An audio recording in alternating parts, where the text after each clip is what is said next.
immessurable. has a greatness which is immeasurable. Il est celui qui gère l'autorité de l'espace. He's the one that is managing the authority. Il est celui qui prend le contrôle. The one that takes control. Il est le seul pour qui on a dit, The one for whom we je say, ne vous laisserai pas seul. I will not leave you as alone. Je vous enverrai le consolateur. I will send to you a comforter. Lorsque tu es dans le chagrin, When you are in sorrow, lorsque tu es dans la difficulté, when you are in hardship, lorsque tu as des problèmes, Bonsoir, ça dépend de l'heure que vous allez nous suivre. Moi, c'est votre frère Ange Félix Pouy. Je suis pasteur missionnaire au ministère Génération Joël Pretoria, Afrique du Sud. Je suis là pour vous donner mon témoignage, comment je suis arrivé à la Génération Joël et comment je me suis converti. Vous allez nous excuser, peut-être ça peut être trop long, mais nous allons faire l'effort de résumer des choses plus rapidement. Nous sommes d'abord en train de parler de nous, c'est-à-dire de moi. Je suis né dans une fratrie de 10 personnes, dont je suis 7e de la famille. Et dans cette grande famille de 7 personnes, avant que votre serviteur naisse, mon père et ma mère s'étaient convenus d'un commun accord pour prier, afin de dire à Dieu, l'enfant qui viendra après le 6e sera notre offrande pour toi, sera notre 1/10. Et qu'il soit garçon ou fille, nous allons le consacrer pour servir le Seigneur. Et lorsque il était arrivé que je puisse naître, je suis né garçon, et mes parents étant des fervents catholiques 100%, ils ont décidé de consacrer ce petit garçon qui était né à l'Éternel. Et ils m'ont amené chez le Père Kiré et ils m'ont offert à l'église pour dire, nous l'offrons à l'Éternel pour qu'il soit un prêtre catholique qui doit servir le Seigneur. Parce que l'envie de mes parents était, si c'est une fille, qu'elle soit une sœur, et si c'est un garçon, qu'il soit prêtre. C'est comme ça que j'ai grandi. Et en grandissant, j'ai grandi dans cette atmosphère où tout le monde m'appelait déjà dès le petit âge. Les premiers surnoms que j'ai découverts en étant petit, c'était Messie l'abbé. Tout le monde m'appelait Messie l'abbé. Partout, on m'appelait Messie l'abbé. Et chaque fois, je n'avais pas droit de me fâcher, je n'avais pas droit de faire du mal, je n'avais pas droit de voler, parce que anytime, chaque instant, on me rappelait toujours pour me dire, Messie l'abbé ne se comporte pas comme ça, Messie l'abbé n'agit pas comme ça, Messie l'abbé ne vole pas. Et cela travaillait dans mon subconscient, dans ma conscience. J'ai grandi dans cette attitude-là. J'ai développé une timidité impossible. J'avais des fois peur de vivre avec des gens parce que je craignais de commettre des fautes et qu'on me rappelle que j'étais un futur Messie l'abbé. Puis j'ai grandi. On m'a envoyé au séminaire par mes parents. Lorsque je suis arrivé au séminaire, arrivé à la fin, j'ai décidé de ne pas aller au grand séminaire. C'était au petit séminaire. J'ai décidé de ne pas aller au grand séminaire parce que j'ai jugé bon de me marier, avoir une vie normale, des enfants et servir Dieu autrement, peut-être par nos moyens et autre chose. Et il est arrivé que je suis allé à l'université. C'était une grande déception pour mes parents. Surtout ma mère qui s'était fâchée contre moi sérieusement pendant une année. Elle ne me faisait ni même pas parler. Mais mon père avait compris et puis il m'a amené à l'université. Lorsque je suis arrivé à l'université, j'ai choisi la faculté de médecine. On a fait le test et puis j'ai commencé à étudier. Arrivé en premier doctorat médecine, j'ai eu des problèmes. Lorsque j'ai eu des problèmes, c'est là le début de toute chose. Nous sommes en 2008.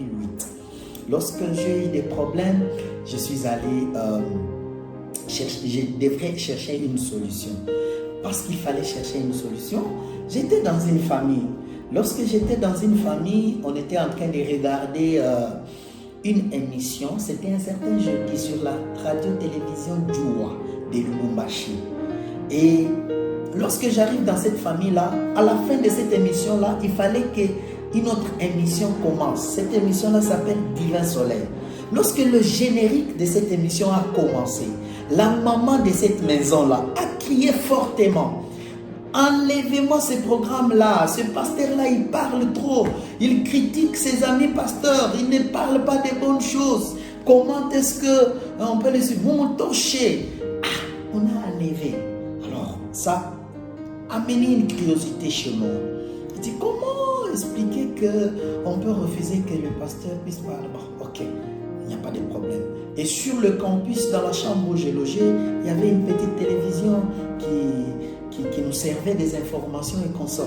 Alors j'ai pris rendez-vous, j'ai noté dans mon agenda pour dire jeudi prochain, je serai là pour suivre cette émission, je vais suivre ce pasteur. Et à cet instant-là, j'étais déjà avec mon jeune frère Rigen Kita, qui est le chantre et l'adorateur de l'Éternel au ministère Génération Joël, que la plupart des personnes connaissent. Alors, je restais avec lui dans ma chambre au campus. Alors, arrivé le jeudi prochain, Rigen était avec ses amis d'auditoire dans ma chambre. Ils étaient en train de discuter, de parler pendant la pause, tout ça. Et puis, arrivé le temps de l'émission, directement j'ai dit, mes chers amis, s'il vous plaît, il est temps que je suive une émission. Est-ce que je peux changer le programme de télévision à la télé? Ils m'ont dit non, il n'y a pas de problème. Quand je change, c'était directement le générique de Divin Soleil. Et directement le petit, mon jeune frère, l'adorateur de l'Éternel, Rigen Kita, saute sur sa chaise et dit, oh Mukubwa, tu as l'habitude de suivre ce pasteur? Il dit oui, je le suis depuis un temps et puis je voulais un peu comprendre parce que j'entends les gens le critiquer, qu'il parle trop, il critique des pasteurs, il parle des choses, on ne sent pas les choses de Dieu, mais lui il parle des choses de société. Alors ça m'a donné la curiosité de le suivre. Donc c'est la première fois que je vais le suivre aujourd'hui. Parce que j'ai entendu parler de lui. Et il me dit non, ok. Et puis il a fait semblant comme s'il ne le connaissait pas. Puis j'ai commencé à suivre. J'ai suivi l'émission jusqu'à la fin. Bien-aimé dans le Seigneur, ces jours-là, c'était mon jour. Révérend a parlé, c'est comme s'il s'adressait à moi. C'est comme s'il était en train de me parler. C'est Révérend Mandak dont il est question ici. Il a parlé, j'étais fortement touché. Parce que j'étais fortement touché, bien-aimé dans le Seigneur, j'ai pris la décision de l'appeler. Il a donné le numéro de téléphone à la fin. J'ai pris le numéro de téléphone et j'ai appelé. J'ai été surpris, j'ai été ébahi. Parce qu'avant lui, j'ai eu à côtoyer d'autres pasteurs.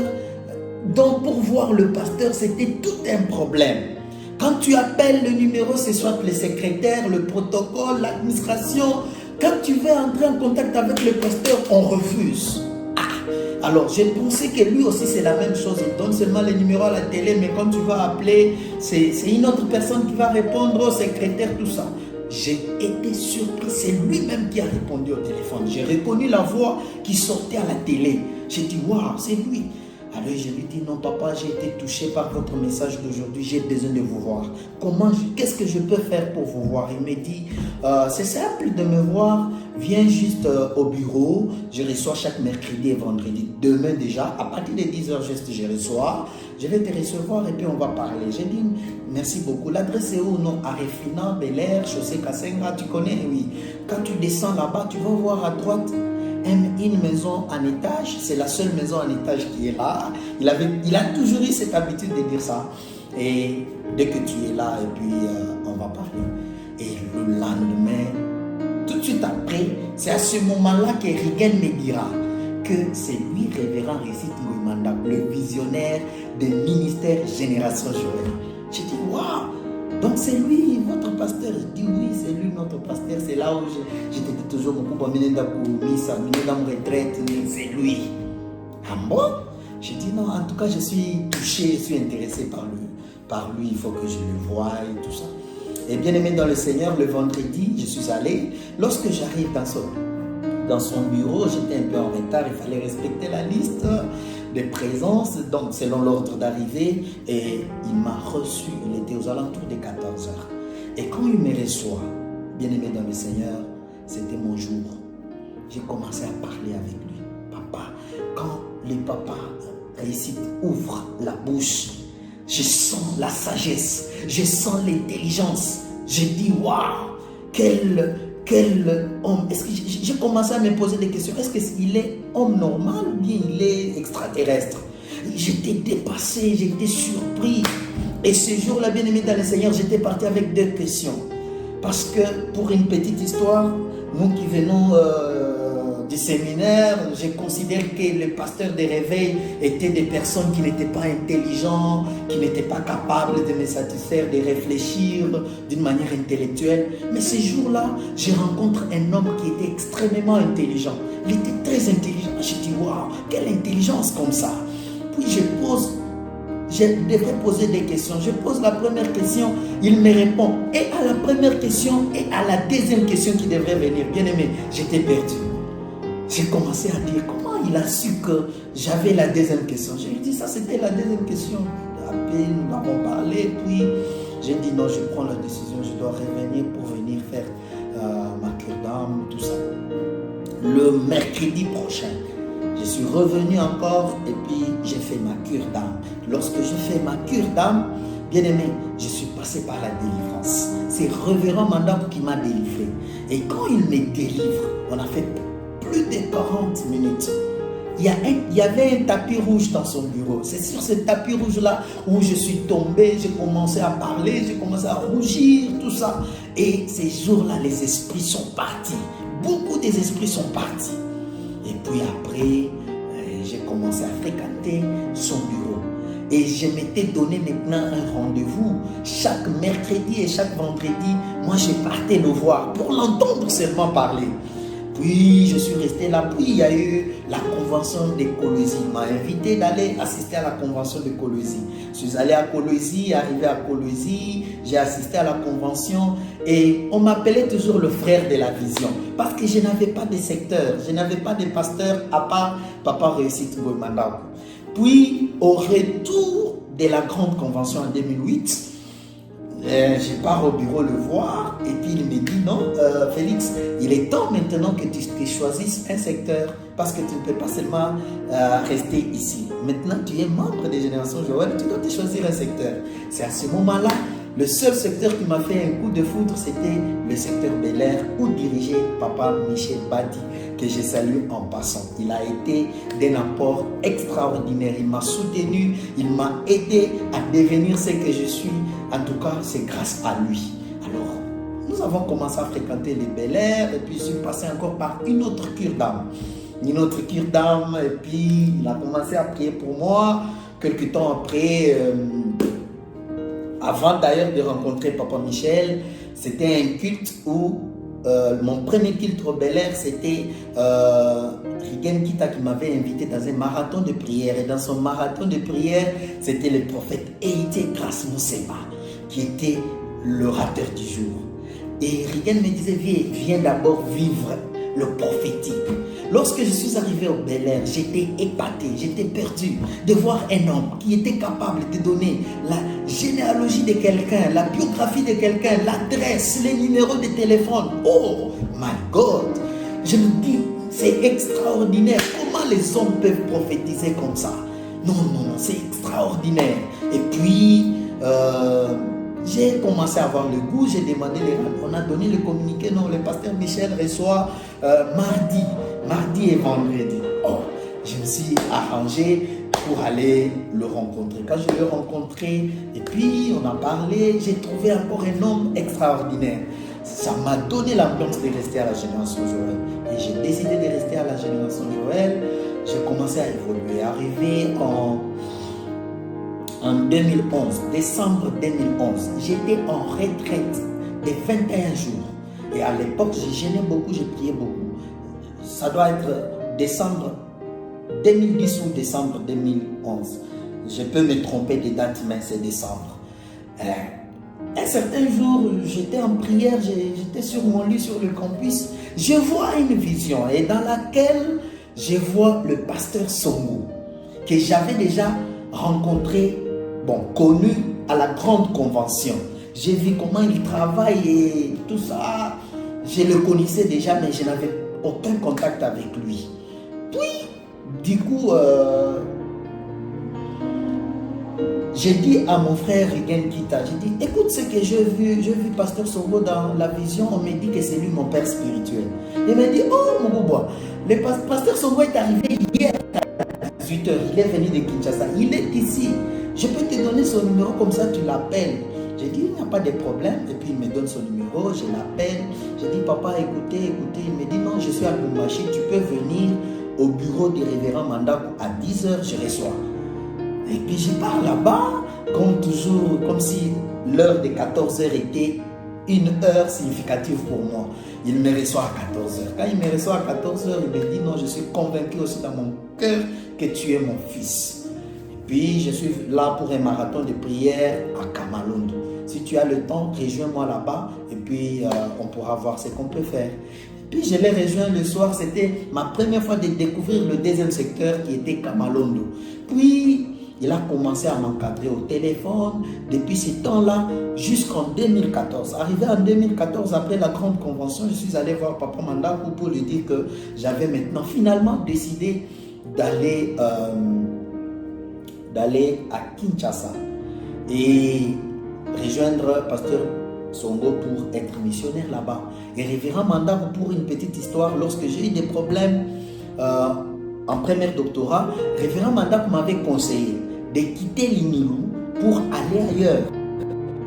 Et en me donnant des exemples pour dire, il y a des gens qui ont quitté Inilou, ils sont allés ailleurs et puis ils sont devenus des grands serviteurs, ils ont fini leur médecine.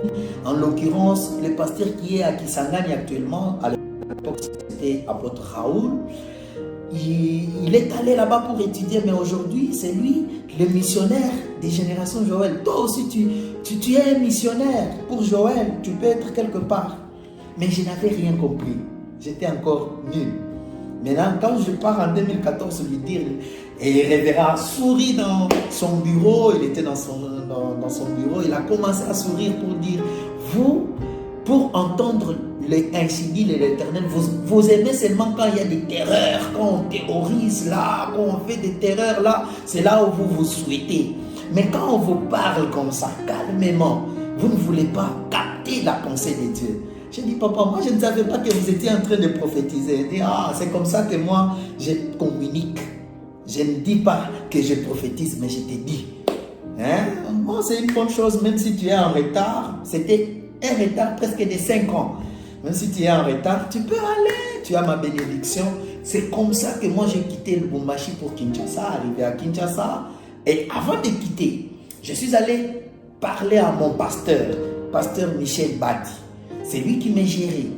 Comme j'étais déjà dans la ceinture des serviteurs, je suis allé lui parler. Je lui ai dit, écoutez, il m'a dit, Félix, je ne suis pas convaincu, mais on doit prier.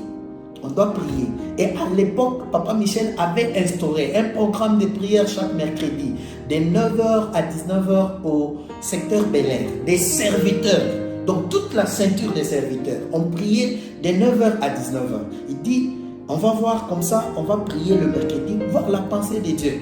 Le mercredi, nous sommes allés, on a prié, on était en train de prier, arrivé à 14h, je n'ai jamais oublié. C'est comme si le chiffre de 14h avait un secret particulier avec ma vie. Arrivé à 14h, Papa Michel tape les mains et puis il dit, frère Félix, le Seigneur vient de me confirmer que tu dois aller à Kinshasa. Et Dieu me confirme que tu dois aller, c'est sa volonté. Ça, c'est la première des choses. La deuxième des choses, j'ai vu pendant tout ton séjour à Kinshasa, tout ton temps à Kinshasa, tu étais toujours habillé en veste blanche. Beaucoup de personnes me demandent toujours pourquoi je porte le blanc quand je fais mes services. C'est une révélation que j'ai eue de Papa Michel Badi, que j'ai dit merci en suivant cette vidéo. Et à partir de ces jours-là, il me dit, la veste blanche veut dire la sanctification. Tu dois rester dans la sanctification. Le Seigneur marchera avec toi. C'est comme ça que j'ai été à Kinshasa comme frère. C'est à partir de Kinshasa que j'ai été consacré berger. Et puis, le 30 juin 2015, j'ai été consacré berger. Le 7 avril 2018, j'ai été consacré pasteur par révérend Récit Ngoï. C'est comme ça mon histoire des conversions est arrivée à la génération jeune. Je m'excuse, ça a été long, mais il fallait que je puisse couper un peu beaucoup de choses pour que le message puisse être vrai. Il est le seul pour qui on a dit, the one for whom we Je say, ne vous laisserai pas seul. I will not leave you as alone. Je vous enverrai le consolateur. I will send to you a comforter. Lorsque tu es dans le chagrin, When you are in sorrow, lorsque tu es dans la difficulté, when you are in hardship, lorsque tu as des problèmes, when you have